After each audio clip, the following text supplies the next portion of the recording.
আজকের ব্লগের ইন্ট্রোটা তাহলে এখান থেকেই দিচ্ছি। এখন বাজে হচ্ছে 4:30 5টার কাছাকাছি।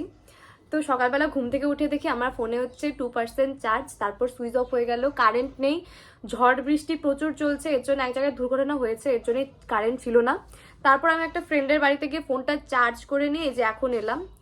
মানে যা ভেবেছিলাম যে সকালে উঠে আগে কোচবিহারে গিয়ে পুজো টুজো দিয়ে তারপর কয়েকজনের সাথে দেখা করার কথা আছে, দেখা টাকা করে বিকেলবেলা বাড়িতে এসে রাতে তারপর সেলিব্রেট করব, কিন্তু কিচ্ছু হলো না, কিচ্ছু না, না পারলাম পুজো দিতে, না কোচবিহারে যেতে পারলাম, কিচ্ছু হলো না। মানে আজকের দিনে এসব হতে হলো, কিন্তু কিছু করার নেই, প্রকৃতির নিয়ম মানতেই হবে। তো যাই হোক, তাহলে এখানে ইন্ট্রোটা নিলাম। তো আগে পরে ভিডিওগুলো আরো দেখতে থাকো। তোর ফটো তুলবো না, তোর ফটোই তুললাম। আমার ফোনে চার্জ নেই, আজকে সারাদিনে চার্জ নেই, তাই বন্ধুর বাড়িতে চার্জ দিতে এসেছি। বন্ধু আমার বাইক নামাচ্ছে এখন, কিছু করার নেই, এখনো কারেন্ট আসেনি আমাদের পাড়ায়, বাধ্য এখানে চার্জ দিতে এলাম আর এখানেই স্টার্ট করলাম, কারণ ফোন হয়ে গেছিল সুইচ অফ, চার্জ ছিল না দেখে খারাপ। তো এখন যাচ্ছি হচ্ছে বাড়িতে। গুড নাইট কেন ভাই? বাবা কি রাস্তা ভাই, কি জল! আমরা এখন জল দেখতে যাচ্ছি, আমার বার্থডের দিন। ভাই ভিজলো আমার পা। আমার বার্থডের দিন খুব খারাপ যাচ্ছে, কারণ যা প্ল্যান ছিল কিচ্ছু হয়নি, কিচ্ছু না, তাই জল দেখতেই যাচ্ছি।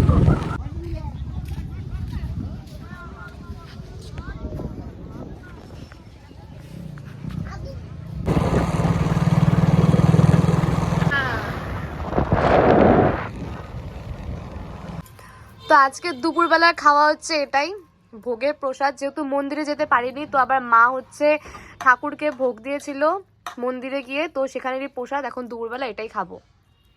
তো এটা হচ্ছে ছানা দিয়ে মিষ্টি বানিয়েছে, খেয়ে বলতে হবে কেমন হয়েছে। তো যাই হোক, আর ওদিকে হচ্ছে দুধ গরম হচ্ছে পায়েসের জন্যে, এটা দেখতে ভালোই লাগছে। হ্যাঁ, আর এদিকে আমি রেডি হইনি এখন, আর আমার বান্ধবীরা সবাই চলে এসছে প্রায়, ওরা ডেকোরেশন করবে আর আমি এখন রেডি হতে যাচ্ছি।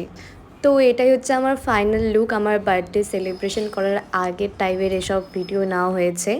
তো তোমরা যদি চাও এই লুকটা তোমাদের সাথে শেয়ার করি, তাহলে আমাকে কমেন্ট করো, আমি অবশ্যই লুকটা তোমাদের সাথে শেয়ার করব।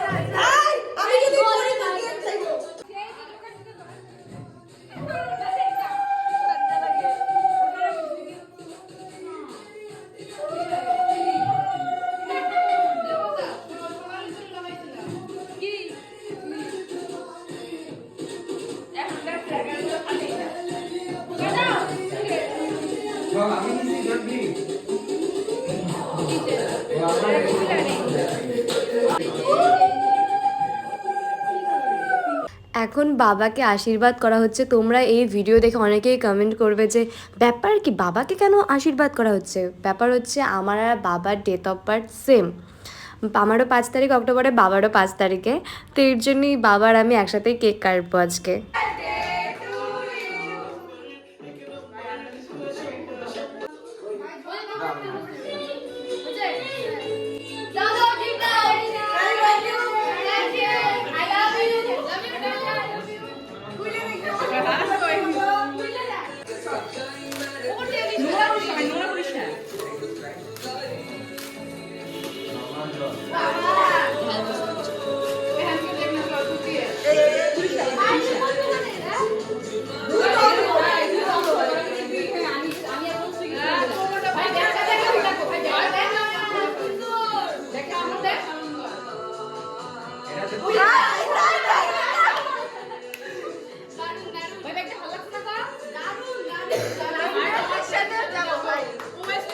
কিছু কারণের জন্য বাড়িতে কোনো কিছু আয়োজন করা হয়নি, তাই আর কি বাইরের থেকে বিরিয়ানি এনে ওদের খাওয়াচ্ছিলাম।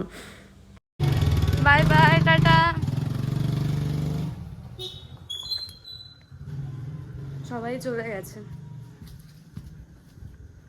তোমাদের রুম দেখাচ্ছে এখন, রুমের অবস্থা সব কিছুই প্রায় ঠিক করে গেছে, শিবম যে ছিল অনেক হেল্প করছে, ওই বেশিরভাগ ঠিক করেছে,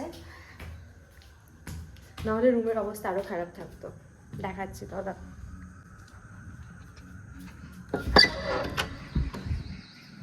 এই তো দেখো পরিষ্কার পুরো, শুধু বেলুনগুলোই আছে আর কিছু নেই।